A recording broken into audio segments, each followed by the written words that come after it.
estás?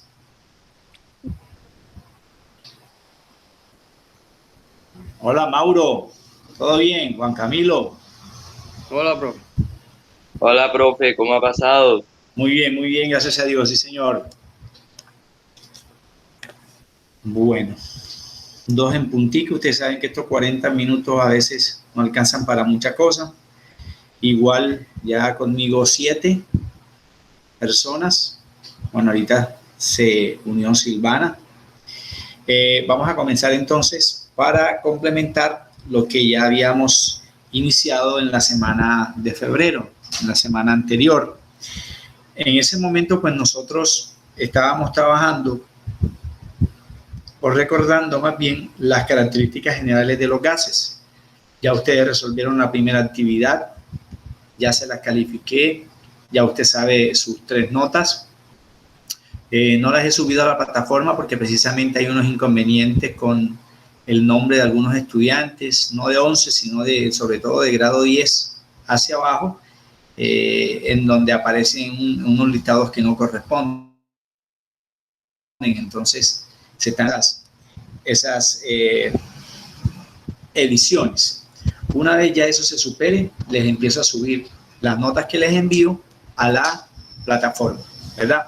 En esta semana, pues trabajaremos también 2 horas y usted sabe que la actividad que voy a colocar a partir del sábado por la tardecita o el domingo en la mañana es de lo que expliquemos aquí, de lo que expliquemos durante esta semana. Bueno, en la clase del día de hoy vamos a hacer primero ¿cómo se llama? Un recorderis de lo poquito que trabajamos la semana pasada y empezamos a analizar lo que en física se llama fluidos, ¿verdad? El por qué se mueven, por ejemplo, en este caso los gases. En ese sentido, yo quiero iniciar por acá, recordándole los 2 escenarios que trabajamos la vez pasada. ¿Qué escenarios? El escenario de las características muy generales. Voy a ampliar un poquitico aquí, si me salgo. Bueno, ahí las características de los gases, estuvimos hablando de la densidad, estuvimos hablando de que se mezclan fácilmente, o sea, se difunden un gas en otro o en otros, que tanto la forma como el volumen en un gas son indefinidos y que para poder hablar de esa forma y de ese volumen, tomábamos como referencia el recipiente que los contenía. En ese, si el recipiente lo contiene, adquirirán tanto la forma como el volumen, ¿verdad? Vamos a esperar que Rosaura entre, es una nueva estudiante.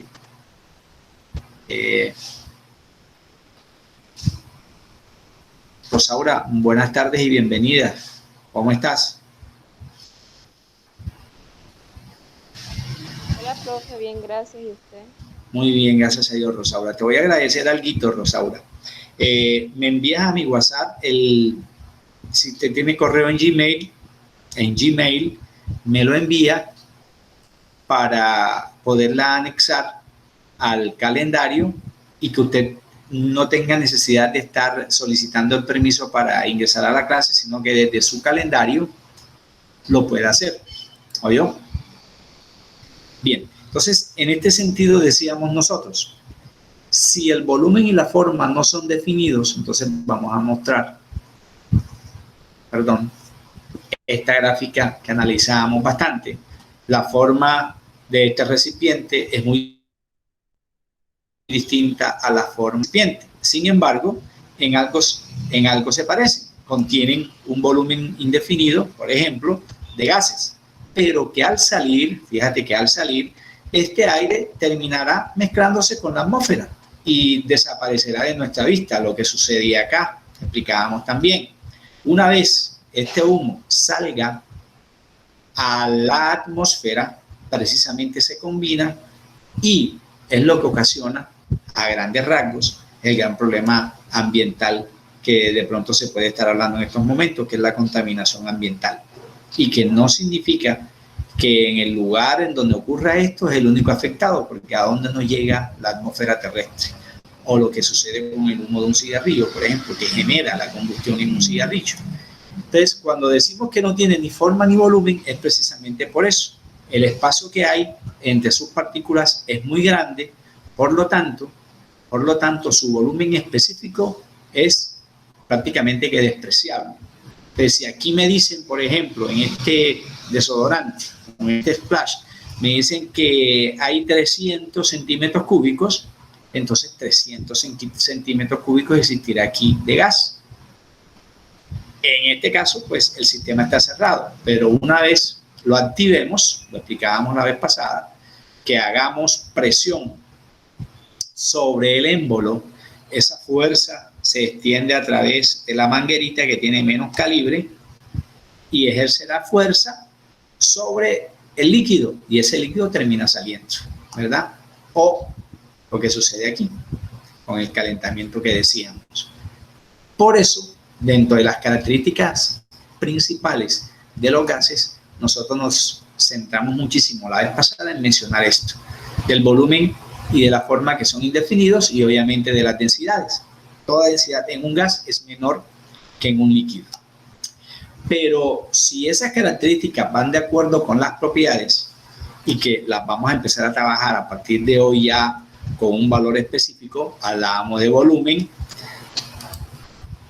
que no entiendo por qué siguen. A ver, miren, vamos a para ahorrar tiempo y estar pasándome a la otra pantalla y a la otra, por favor revisemos los correos. Ya usted puede acceder desde su calendario de correo, desde aquí donde estoy yo, usted puede acceder a las clases, ¿verdad? Sin necesidad de estarme solicitando permiso. Y aquí están cuadradas todas las clases que usted va a tener conmigo. Por ejemplo, hoy martes, y nos volvemos a encontrar el jueves. También me queda el fin de semana para colocarle las actividades. En ese sentido, habíamos dicho nosotros, si profe, el señor... No me sale eso en el correo. No te sale en el correo. Entonces, algo pasó con el correo, de pronto una letrica, de pronto un número, si tiene guión bajo o algo, porque, a ver, vamos a comprobar aquí una cosa. No, yo solo envié por WhatsApp, ¿se acuerda? Sí, Willington Benavides. Y yo lo volví a enviar. Mire, aquí están todos los correos. Vamos a mirar.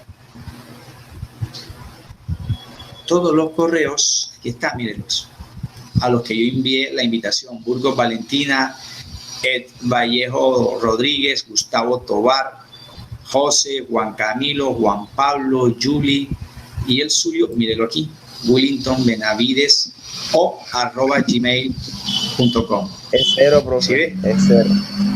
Ah, es cero. Ah, sí, sí, señor. viste. Bueno, entonces vamos a hacer una cosa. Vamos a quitar. Usted me va diciendo si estoy escribiendo bien. Willington Benavides. ¿Así está bien? Willington. Sí, señor, sí, señor. Cero @gmail.com. @gmail.com. Vamos a enviar, guardo este evento y todos los demás, aceptar. Ahora más luego, o si puedes ahorita mismo, revisas a ver si te llegó algo y me confirmas, ¿vale? Bien, entonces en ese caso, mira lo que vamos a decir hoy. Si estas propiedades son matemáticamente... Sí, señor, listo, ok, gracias, Willy. Ahorita activo el otro, el del miércoles, el del jueves, para que te quede todo listo. Presión, volumen, temperatura, eso se puede medir desde la matemática. Pero ¿cómo lo vamos a hacer? Lo vamos a hacer utilizando unos procesos en donde voy a necesitar mucho de su colaboración desde el punto de vista matemático para interpretar si la relación es directa, si la relación es inversamente proporcional, y yo pueda establecer si una gráfica, por ejemplo, de una de estas leyes que están aquí, que tienen a veces nombres raros, como la ley de las presiones parciales, ley general de los gases, ley de Gay-Lussac, vamos a empezar de abajo hacia arriba, porque estas últimas es por decirlo de una manera, es la acumulación de las primeritas. Entonces, lo que vamos a mirar a partir de hoy es, con unos esquemas que les voy a mostrar, para que tengamos en cuenta que eso sí sucede en mi cuerpo. Voy a buscar aquí lo que en biología me hablan de los movimientos de la respiración. De la respiración en nosotros, los seres humanos. Y en qué se parece eso a lo que estamos trabajando y a lo que vamos a trabajar hoy en química de gases. Todos sabemos que nuestros pulmones, ¿verdad? Voy a ampliar aquí. Nuestros pulmones están protegidos por unos huesos. Esos huesos en biología me dicen que se llaman caja torácica, ¿verdad? Porque está precisamente aquí, en el tórax. Pero que en momentos Dios no lo quiera, o Dios nos guarde, un accidente de tránsito, o yo esté jugando de estos deportes extremos y me golpeen muy fuerte con una pelota en el pecho, por ejemplo, o me caiga en un juego o en un accidente, como les comentaba, cualquiera de esas costillas que se fracture me puede perforar cualquiera de los dos pulmones que tenemos, o incluso un órgano que esté a su alrededor. Aquí lo vemos en más detalle. Las costillas nos protegen nuestros pulmones, pero en esos casos se puede convertir en nuestros enemigos, mi propio organismo. ¿Por qué hablamos de eso? Porque siempre que nosotros respiramos, se aumenta la caja torácica, se amplía, aumenta el volumen. Hacemos esto, pues nuestros pulmones se hinchan, se inflaman, se llenan de oxígeno, pero al interior de nuestro cuerpo sucede con respecto a la presión un efecto contrario, muy distinto, obviamente, cuando expulsamos ese aire contenido. Al expulsar el aire contenido, el volumen disminuye.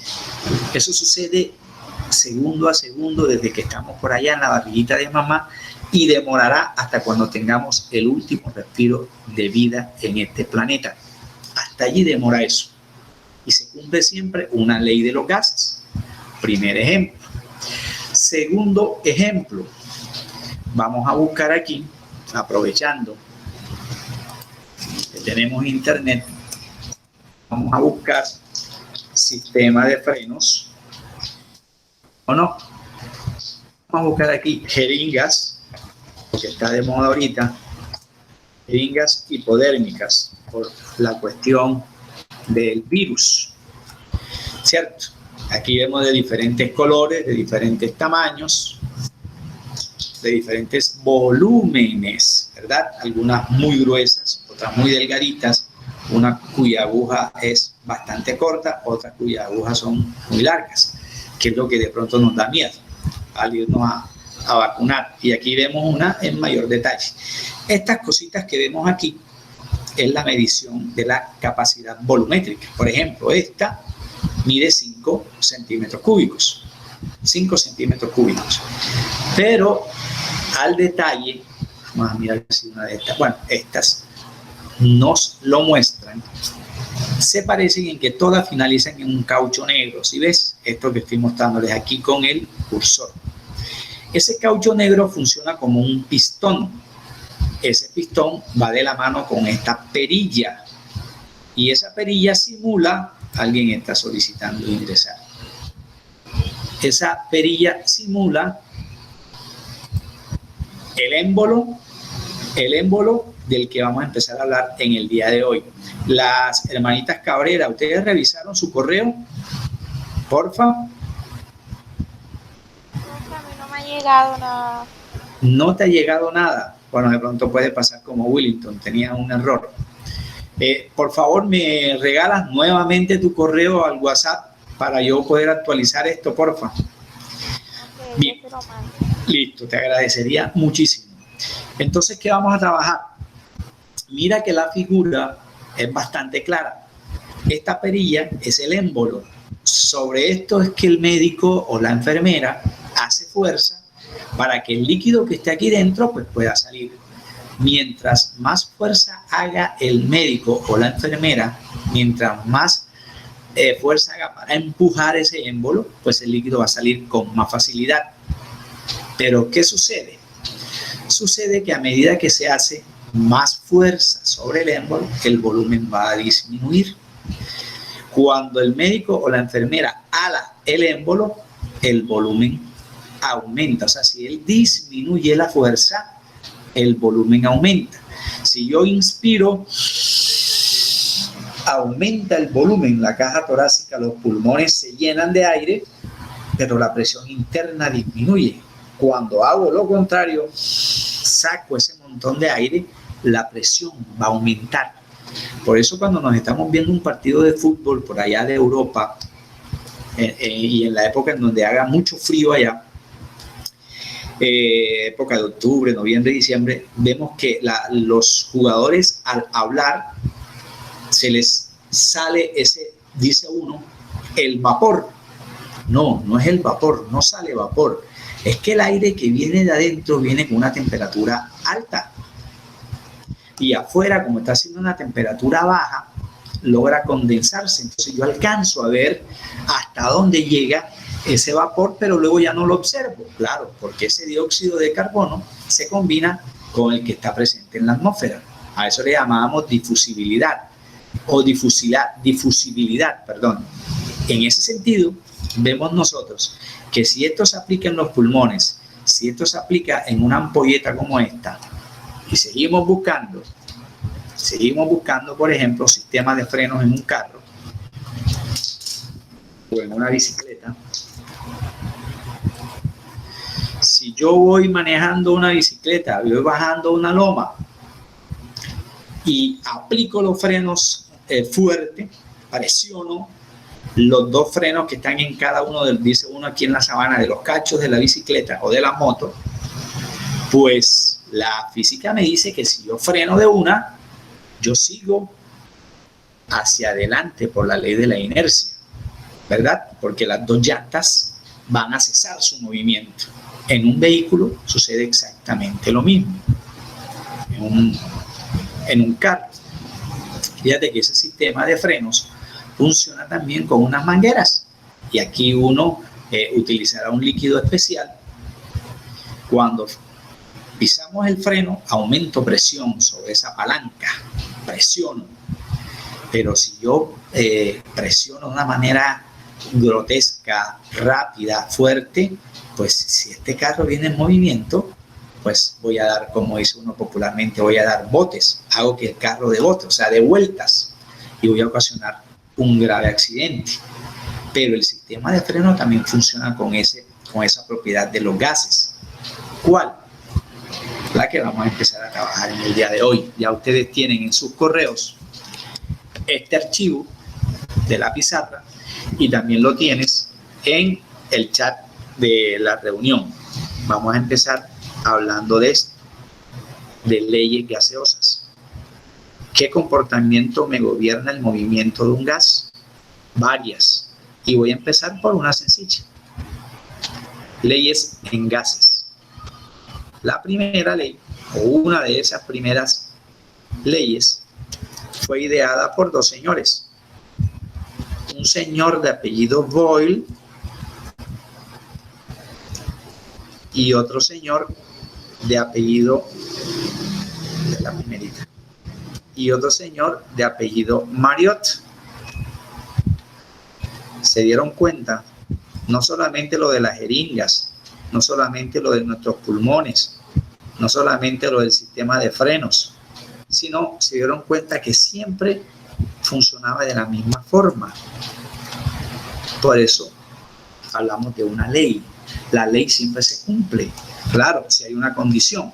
Si yo sé que el semáforo en rojo es una ley visual que yo debo asociar a que me tengo que detener en un semáforo, en una avenida, en una calle, ese semáforo está funcionando, no importa que sea lunes, que sea festivo, que sea a las 2 de la mañana, que sea a las 10 de la noche, que sea a las 1 de la tarde. Yo tengo que respetar ese color. Pero ¿qué pasa? Son las 3 de la mañana y voy en la moto y yo pienso que no, está en rojo, no, hombre, eso no viene nadie, son las 3 de la mañana, hágale. Yo no sé si en realidad viene alguien que va a trabajar a esa hora.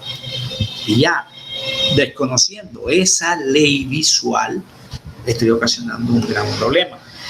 Y en esa ley, la primera que vamos a ver hoy, hay una condición para que suceda. Esa condición lo llaman ustedes los matemáticos sí y solo sí. Acá nosotros le vamos a llamar a eso condición constante. Significa que nunca va a cambiar. Y nunca cambia porque de ella depende esa ley, la aplicación de esa ley. ¿Cuál es la condición constante en esta primera ley de Boyle y Marriott? Pues que la temperatura se mantenga invariable, que lo podemos abreviar como KTE, constante, o yo lo puedo abreviar como CTE. Si la temperatura no cambia, a esa ley le llamaremos una ley ISO. El prefijo ISO significa constante. Sinónimo de temperatura, térmico. O sea que esto es una ley isotérmica si la temperatura no cambia. ¿Qué pasa si la temperatura no cambia? Bueno, la segunda característica es quiénes se relacionan. ¿Qué magnitudes de esas que miramos allí o esas propiedades, volumen, presión, temperatura, número de moles, quiénes se relacionan? En este proceso se relacionan dos magnitudes y hay una que es constante. ¿Cuál? La temperatura. ¿Quiénes se relacionan? Por un lado, el volumen, lo que hablábamos de la jeringa, o lo que hablábamos ahorita de cuando la caja torácica aumenta, se hincha, volumen, y la otra magnitud que se relaciona es la presión. Es la presión. Los profes de sociales, los profes de biología gastan muchísimo tiempo de hablarnos de altitud sobre un punto geográfico. Vamos a aprovechar. Altitud sobre un punto geográfico. Entonces vamos a colocar aquí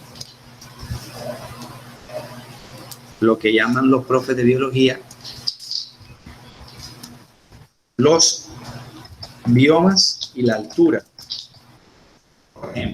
Altura, perdón. Una gráfica precisa. Bueno, vamos a ampliarla aquí para que hay veces que uno amplía, da clic y lo llevan a otro. Supongamos lo siguiente. Mira que aquí me están hablando de una altura y esa altura está medida en centímetros, pero también cae cierto contenido de agua. Sin embargo, ¿qué notamos? Que aquí empiezan a cambiar los nombres y también empiezan a cambiar las alturas. Aquí vemos lo mismo. Aquí vemos lo mismo. Y uno pretende aprenderse en biología que de 200 a 1000 se llama desierto, que de 1000 a 1000 no sé cuánto, pastizal. Y uno cree que aprendiéndose eso, ya uno sabe biología, y ya uno sabe sociales, y ya uno sabe latitudes. No, eso no me sirve absolutamente para nada si yo no lo asocio con unas leyes que operan según el comportamiento de los gases. Mientras más arriba estemos nosotros, por ejemplo, aquí donde hay el hielo polar, polo norte, mientras más alto lleguemos nosotros, se supone que precisamente vamos a estar por encima de cierto valor. Si yo hablo de la altura de Coveñas y si hablo de la altura de Monserrate en Bogotá, o si tenemos este esquema que estamos viendo, o este, el que tú quieras, se cumple exactamente lo mismo, el que tú quieras, hielos perpetuos y demás. Se cumple que por cada altitud que usted escale, la cantidad de oxígeno allá en este punto alto, por ejemplo, donde está la manito, donde están los hielos perpetuos, la cantidad de oxígeno allá disminuye en comparación con el bioma menos alto. En este caso, estaríamos relacionados con el bosque seco en algunas zonas o desiertos en otras.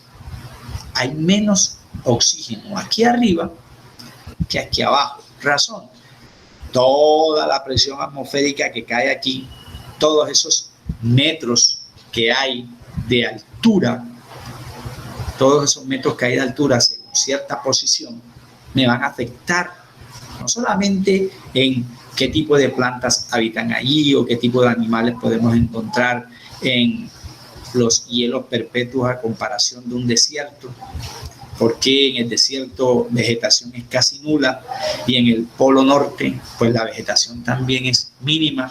En cambio, si nos vamos a la zona ecuatorial, por decir algo, en la zona ecuatorial, ya allí los biomas son mucho más habitables, hay mucha más población, hay mucha más diversidad, por decirlo de una manera.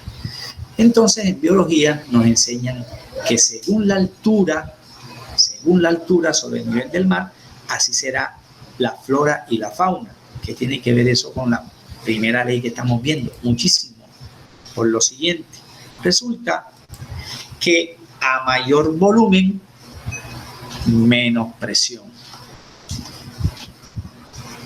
A mayor volumen, menos presión. O sea que si a mí me dicen que aquí, con respecto a aquí, ¿qué le puede pasar a los pulmones de un alpinista? Aquí, al llegar a la parte más alta de un monte, con respecto a la capacidad pulmonar aquí, a la altura de Coveñas o de Tolú, por ejemplo. ¿Qué puede suceder aquí? Aquí arriba hay menos presión atmosférica que aquí abajo, ¿cierto? Entonces, los señores Boyle y Marriott, ¿qué encontraron? No lo voy a decir yo, vamos a buscar aquí en internet. Vamos a buscar ley de Boyle y Marriott.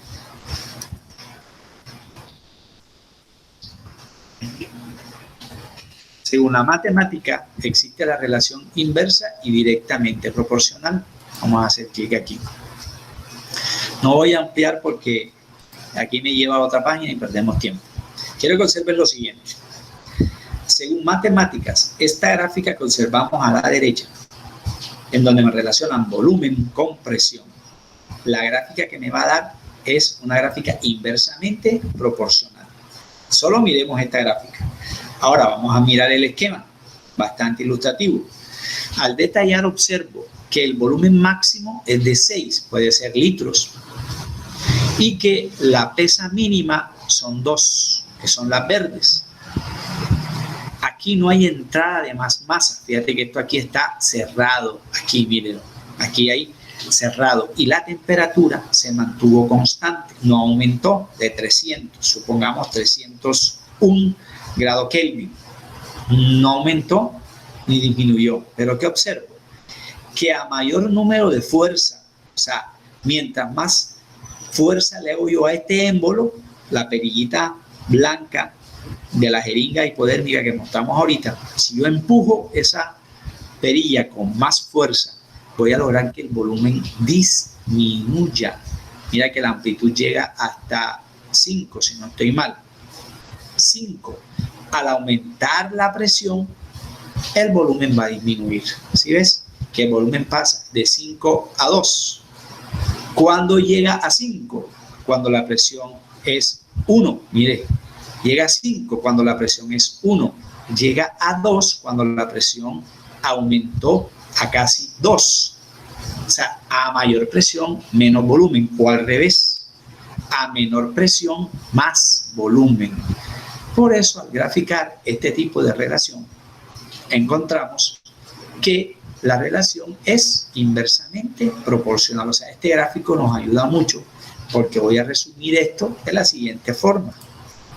Si la relación es entre el volumen y la presión, ¿qué tipo de relación es esa? Eso es una relación inversa, matemáticamente hablando.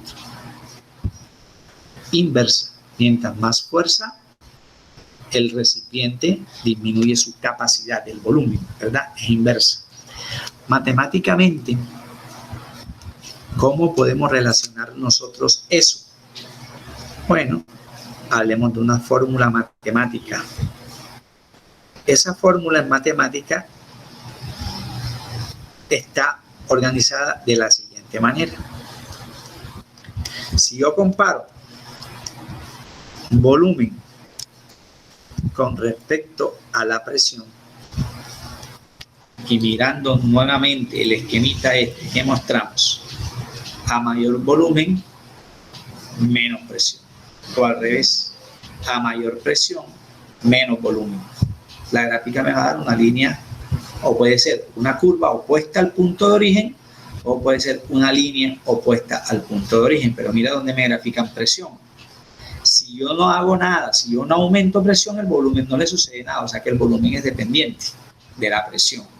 Está graficado en el eje Y, mientras que la presión está graficada en el eje X como variable independiente para esta ley.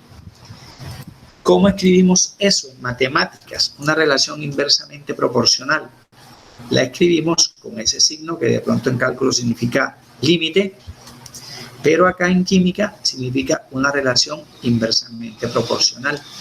Mire lo que acabamos de escribir. Es una relación inversa. Si es inversa, es 1 sobre P. Profe, no entendí esta partecita. ¿Cómo llegamos a esa conclusión? Bueno, usted me va a comparar volumen con respecto a presión. De manera fraccionaria, el volumen está sobre 1 y presión está sobre 1. Si acabamos de mirar el esquema y me doy cuenta que mientras más fuerza hagamos, el volumen disminuye, que mientras menos fuerza hago, el volumen aumenta, menos y más, la relación es inversa. Entonces, ¿cómo establezco yo lo inverso de P sobre 1? Pues lo inverso de P sobre 1 es 1 sobre P. De ahí sale esa expresión. Lo inverso de P sobre 1 es 1 sobre P. Pero matemáticamente esto yo lo puedo escribir de otra manera. Y lo hacemos. Volumen 1 o inicial, ahorita les digo de dónde sale eso, con respecto al volumen 2 o final, como lo llamarán ustedes en física, por ejemplo, es inversamente proporcional a las presiones. Ah, profe, entonces B1 con respecto a B2. Yo estoy comparando P1 con respecto a P2. Si son inversos, ¿cómo caramba escribo lo inverso de P1 sobre P2? Un segundito, ¿qué pasa aquí con ese sonido? Juan Camilo. Juanca, ya estamos casi terminando, Juanca. Se le pegaron las cobijas, Juanca. Si me dicen esto, si me dicen que la relación es inversa, ¿qué será lo inverso de P1 sobre P2? Ah, listo, profe. Entonces yo voy a decir que como son inversos, lo inverso de P1 sobre P2 es P2 sobre P1. Porque la relación es inversa entre el volumen y la presión. Profe, matemáticamente hay una segunda alternativa para escribir esto. Sí, porque como estamos trabajando fracciones o comparaciones, 1 con respecto a 2, usted sabe que para multiplicar fraccionarios, yo puedo multiplicar numerador por denominador y al revés. Entonces usted puede encontrar que volumen 1 por presión 1 cambia en el mismo sentido en que el volumen 2, que sería el denominador, pasa a multiplicar a la presión 2. Es una manera número 2 de escribir lo mismo. Multiplicar, porque estamos multiplicando fracciones. O sea que, o bien sea de aquí, o bien sea de aquí, yo puedo, como dicen ustedes los matemáticos, despejar. V no es velocidad, V es volumen. Despejar de aquí 4 posibilidades. Volumen 1 y 2, presión 1 y presión 2. Recuerde que esto es inverso. ¿Cómo nos quedará eso despejado? Vamos a hacer el ejercicio. Antes de volumen 1, volumen 2, presión 1, presión 2.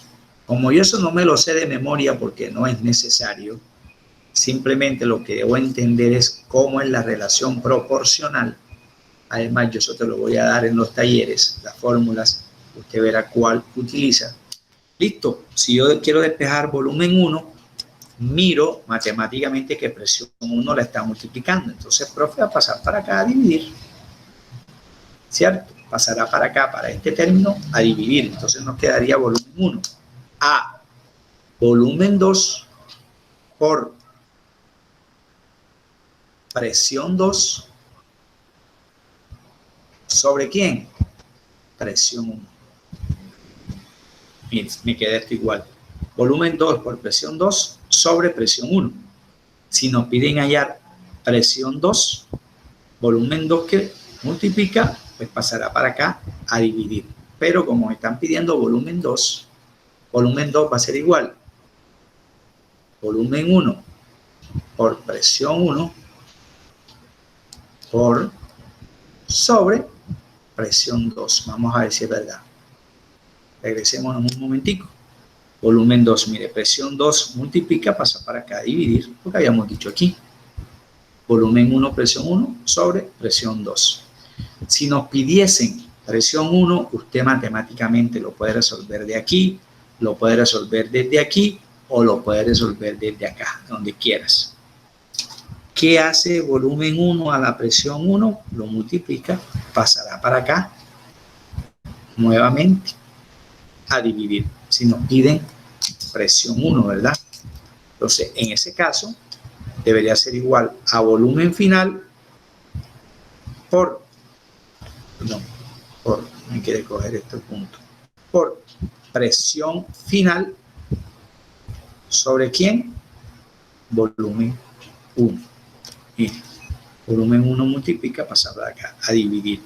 O en su defecto, si nos pidiesen presión 2, al revés, volumen 1 por presión 1 sobre, están pidiendo presión 2, volumen 1 por presión 1 sobre volumen 2.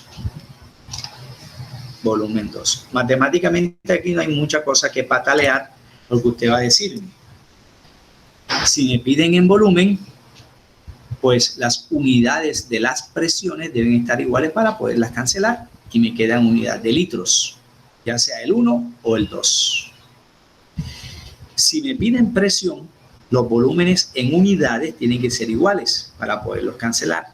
Se cancelan, me quedará la unidad de presión, tanto para la 1 como para la 2. Profe, ¿de dónde sale ese 1 y de dónde sale ese 2? Resulta que Boyle y Marriott dijeron, bueno, yo tengo dos recipientes cerrados, herméticamente cerrados. Ponerle aquí una tapa negra. Esto le llamamos 1, a esto le llamamos 2. En el 1 hay 4 litros de un gas. Y en esos 4 litros de un gas están sometidos a una presión de 10, estoy colocando ejemplos arbitrarios aquí, de 10 atmósferas. Pero se encontró que en el recipiente número 2, ya no habían 4 litros, sino que habían 2 litros. Entonces usted compara. Ok. Si en el 1 habían 4 y en el 2 resultan 2, 2 es la mitad de 4. Pero aquí la presión era de 10. Entonces, para que ese volumen se reduzca a la mitad, yo tengo que hacer más fuerza o menos fuerza que en el momento número 1. ¿Ustedes qué opinan? En el número, claro, sí señor, tengo que empujar con más fuerza para lograr que este volumen disminuya. ¿Y con qué tanta fuerza tengo que hacerla? Aquí yo tengo que, sí señor, multiplicar por 2, ¿verdad? El duplo, que es lo inverso de la mitad.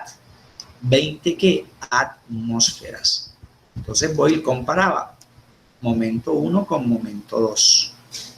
Esto sería volumen 1, esto sería presión 1. Este sería volumen 2 y este sería presión 2. Eso me lo da el análisis. Claro, porque ya yo sé que son inversamente proporcionales. Pero si me dijeran cuál es la presión final, vamos a demostrarla matemáticamente. La presión final, que mire, ya la tenemos despejadita aquí, sería esta fórmula la que nos sirve. Presión final es volumen 1 por presión 1. ¿Cuál era el volumen 1? El volumen 1 es 4 litros. Profe, ese Jamboard no lo puede compartir. ¿Cómo? El Jam, No la puede compartir. que si usted lo puede compartir. Sí, señor, usted lo tiene en su chat, en el chat de la reunión. Ya te voy a decir dónde.